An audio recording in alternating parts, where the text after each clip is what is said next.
All right, Ari. So you on the first episode of my podcast, Jab University. Um, so we're gonna talk a little about amateur boxing, how you doing, where you got started.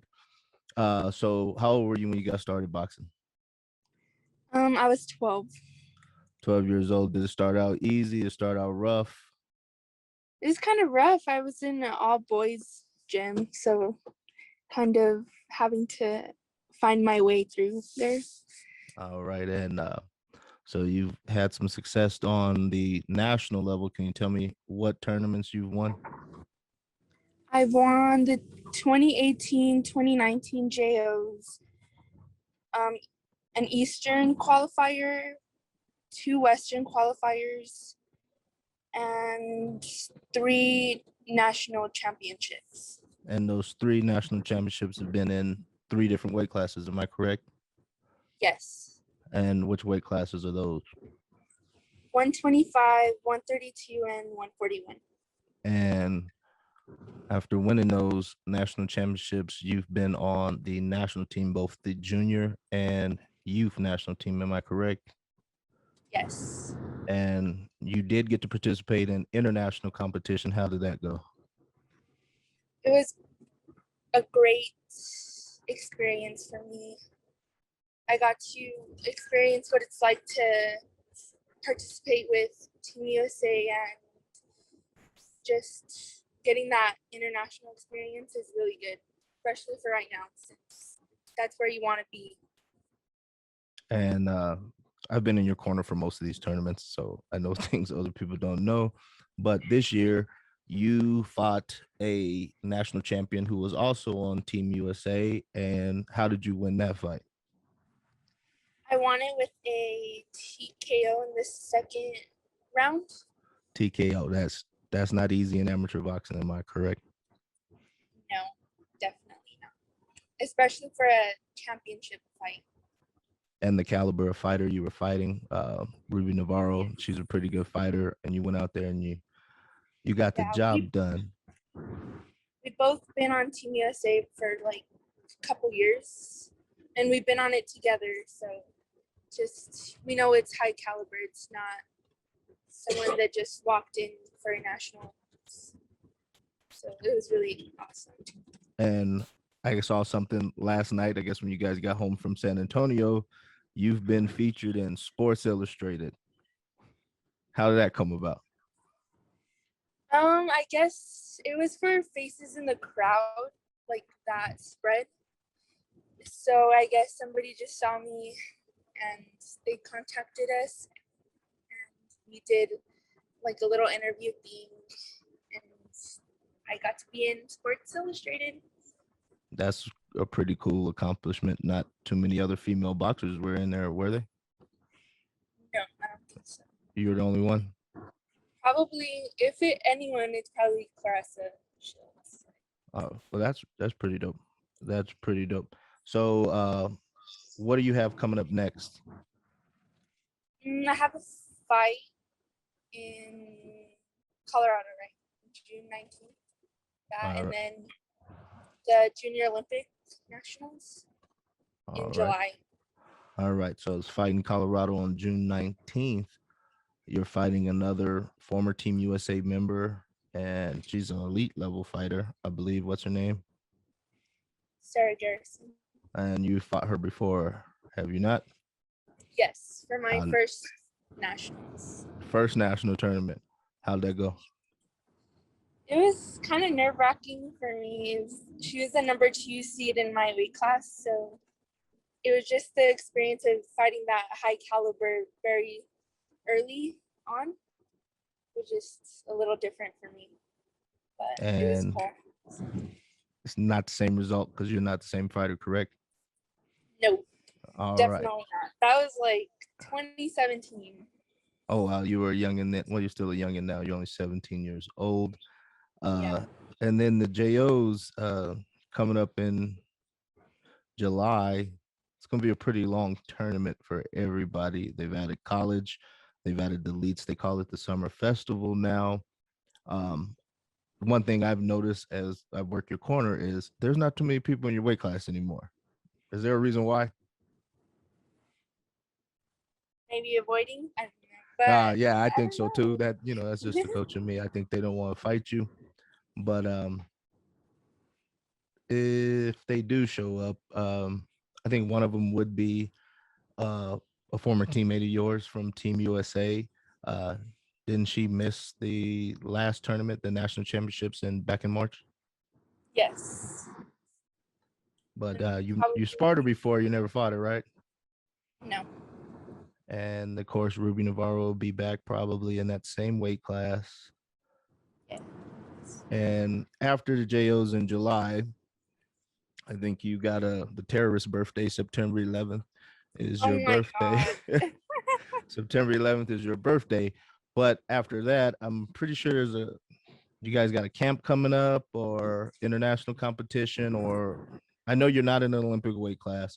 So we're kind of confused at what happens to you because you won the US championships, but do you get to participate in the camp? Yeah, I'm not sure about international, but I can participate in camps right now.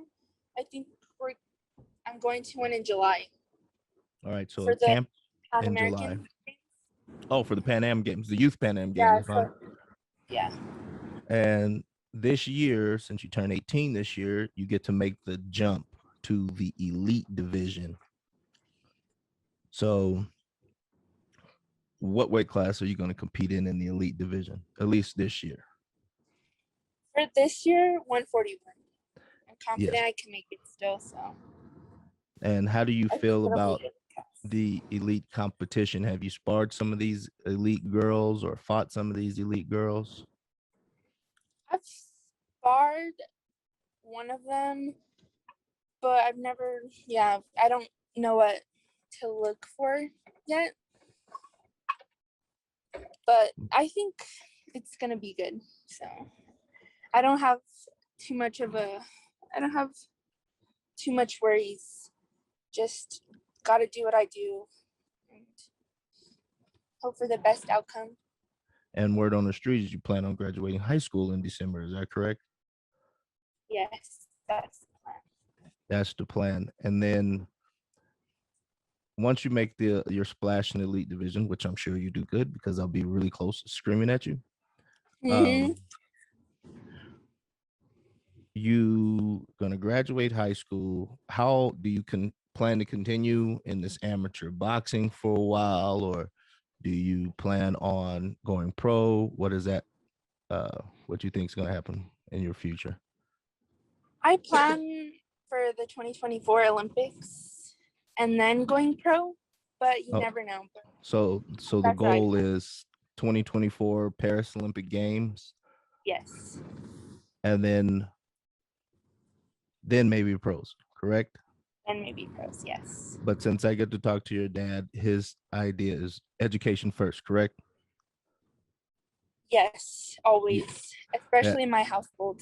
Yeah. yeah, that's a big thing, and that's a very noble goal. And I think more people should try to do that because boxing is not a guaranteed paycheck. People take time Not off. This year, a lot of pros were forced to get regular jobs yeah. because of COVID-19. Did COVID-19 hinder your training or anything like that? At first it did. We had to kind of train at home, but then our boxing gym allowed us to have so many people come in. So at that point, it was just kind of back to regular scheduling. And so it wasn't as bad for me as it might have been for other people. And how has it been getting sparring? Oh my God, hard. You have to travel everywhere, and then, with restrictions, and yeah, it's just hard. But I just recently came back from sparring in San Antonio, so it was good. It was good sparring there. I also know you went up to Soul City Boxing in Toledo, Ohio to get some sparring. Yeah. I know your dad puts a lot of miles on that van with your picture on the back uh, to get a lot of sparring, especially since it's not a lot of sparring in your area. It used to be you had Jennifer Hahn, who was a world champion, uh, Yes. Yana Vasquez, who had a minor world title too. Both of them Mhm. are just had their second children. or having their second child. So you lost Yeah, out on both all the sparring there, and so you've had to travel. How far is San Antonio from Las Cruces? about 8 hours. About 8 hour drive, and then you had to fly to Toledo, Ohio, just to get some sparring, or you drive up to where Albuquerque.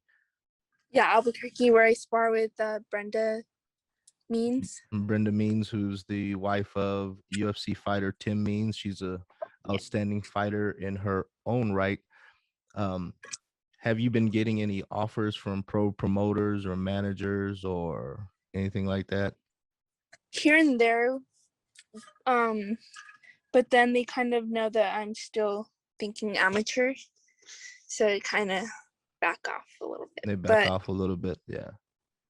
And then I noticed there's some, I guess publications or people that do social media out there that create these lists of top people. Sometimes you're on them, sometimes you're not.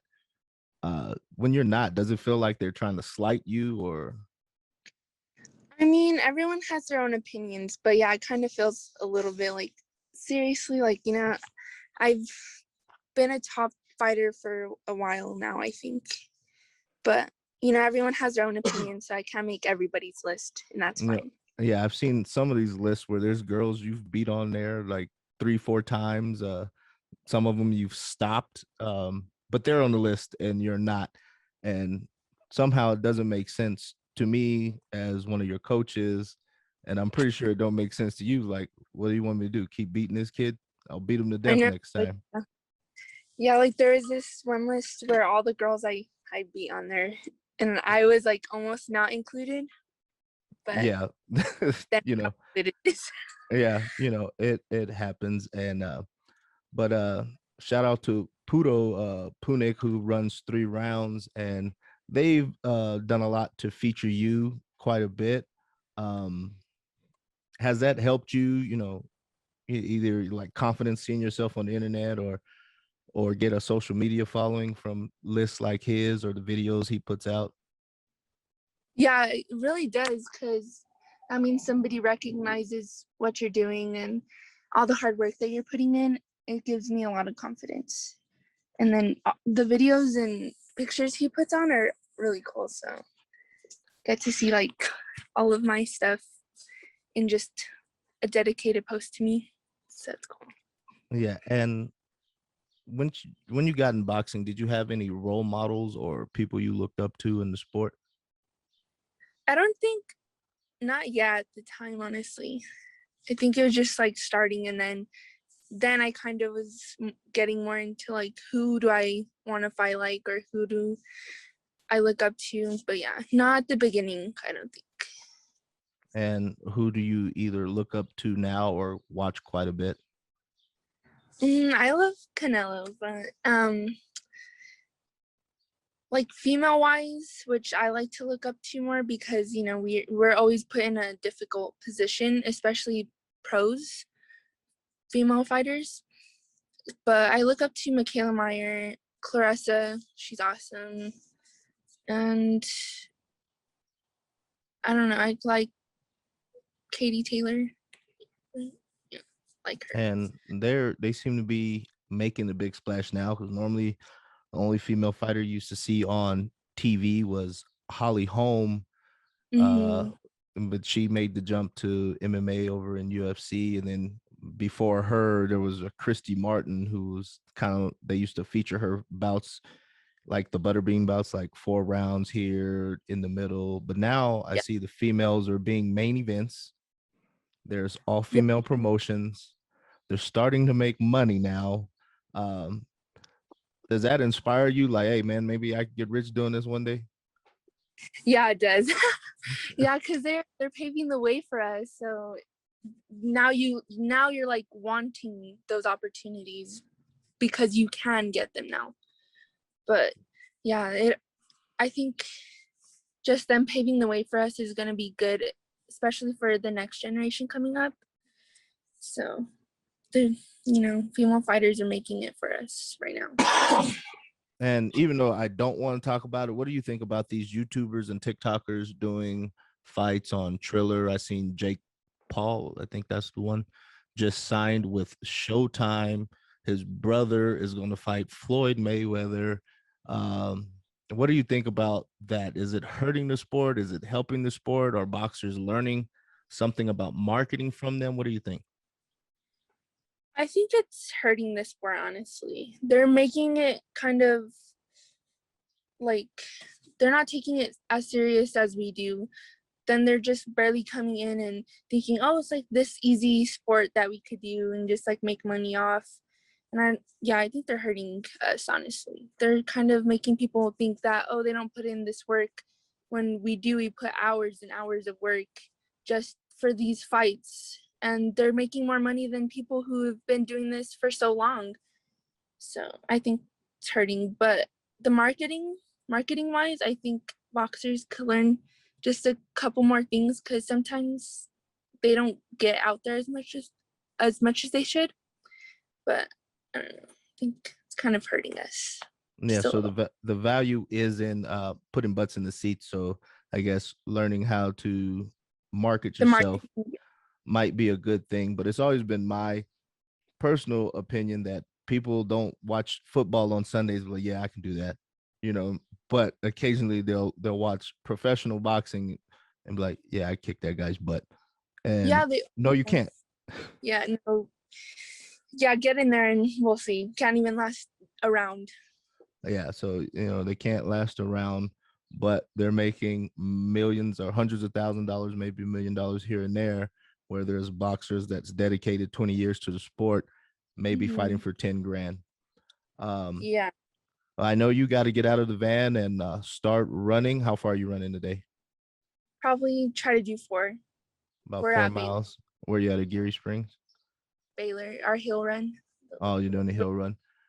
And before we go, how can people contact you on social media? I know you got a Instagram where they can follow you, or is there a YouTube channel or anything they can follow you on? My Instagram is Audie with 2 I's dot Anna ANA 3. So that's where I'm mostly at. That's where I mostly do all of my posting and putting myself out there. So yeah, it's my handle. And if they want to contact you to match up, if they're bold enough, they can contact your dad on Facebook at Lace 'em Up Carrasco. Uh, he don't turn down challenges. So if you Never. if you think you got it, go ahead and give him a shout out. And with that said, I'll let you get to your run. Thanks for talking to me today. You have a good one. Thanks, Terry. You too. All right.